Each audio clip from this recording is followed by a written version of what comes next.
Morgan, a billionaire, died suddenly from a cerebral infraction, yet the distribution of his estate was utterly baffling. His idle son received $10 billion. His wife inherited all shares in real estate. The remaining assets were donated entirely to charity. Only Morgan's beloved youngest daughter was bequeathed nothing but a dilapidated cellar. Though Lauren found her father's distribution profoundly unfair, it was stipulated in the will, and she had no choice but to accept it. Unexpectedly, after the will was read, the weir suddenly called Lauren aside, mysteriously handing her a sealed envelope, explaining that it had been specially prepared by her father and contained the answer she sought. Lauren eagerly tore open the envelope, finding only a key and a USB drive inside. Without hesitation, she plugged the drive into her computer. Soon, a video recording made by her father before his death appeared on the screen. Her father explained that he had bequeathed her the cellar because it concealed a shocking secret he'd kept hidden for over 30 years. He didn't want anyone else to know and demanded Lauren keep it confidential. Hearing this, Lauren fell deep in thought. What earth-shattering secret could a dilapidated cellar hold? Could it possibly be a mountain of hidden treasure?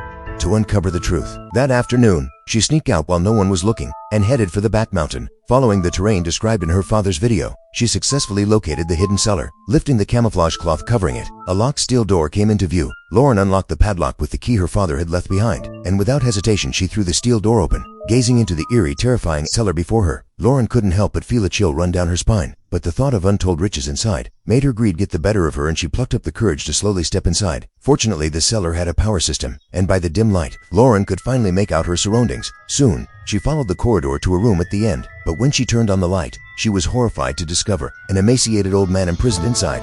Was this the secret her father had spoken of?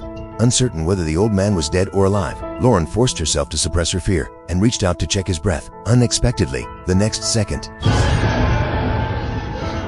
this scared Lauren out of her wits instantly. Who thought she was facing a zombie? Terrified, she didn't dare linger for a moment, swiftly fleeing the cellar. Now she was utterly baffled. Why would her father keep an old man who looked like a zombie locked in the cellar?